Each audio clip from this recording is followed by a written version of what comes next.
కృష్ణ. కొత్తూరు మాది, కొత్తూరు సొంత గ్రామం.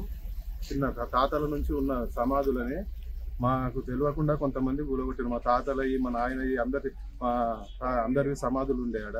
నాకు తెలియకుండా కూలగొట్టేసిండ్రు. అడిగితే నేను ఇప్పుడు అది మీ భూముల విషయం అంతా మాట్లాడుతున్నాను. నాకు భూమి అవసరం లేదు. నాకు కావాల్సింది మా నాయనకి, మా తాతది కూలగొట్టినందుకు నాకు న్యాయం జరగాలి. అదే విషయమై పోలీస్ స్టేషన్లో 26 తారీఖు నేను ఫిర్యాదు చేయడం జరిగింది. 26 తారీఖు నుంచి రోజు ప్రదక్షిణలు చేస్తున్న పోలీస్ స్టేషన్ చుట్టూ, కానీ నాకు మాత్రం ఎలాంటి న్యాయం జరుగుతలేదు. అందుకే మీడియాను ఆశ్రయించడం జరిగింది.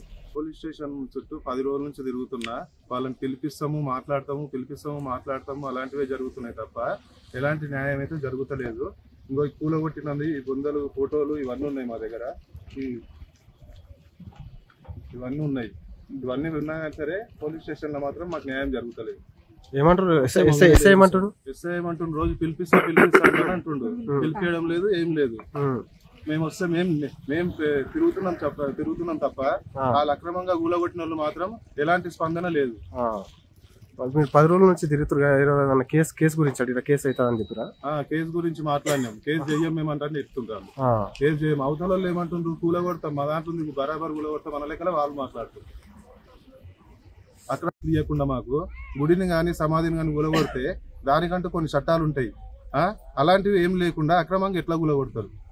నోటీసులు ఇవ్వాలి కదా, మీకు ఏమైనా ఉంటే నోటీసులు ఇవ్వాలి. అంతా చేసిన తర్వాత మాట్లాడాలి. మీరు ఎలాంటివి చేయకుండా అక్రమంగా ఎట్లా కూలగొడతారు? మా నాయనది, మా తాతది, మా పూర్వీకుల బొందలన్నీ. వీళ్ళు పోలీసులకి వాళ్ళకి ఎలాంటి సంబంధాలు ఉన్నాయో మాకైతే తెలియదు.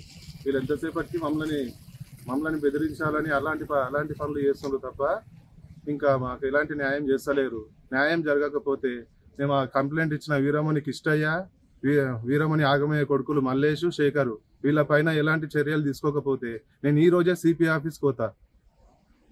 సిపి ఆఫీస్కి వెళ్ళి అక్కడ న్యాయం కోసం అక్కడ కొట్లాడడం జరుగుతుంది.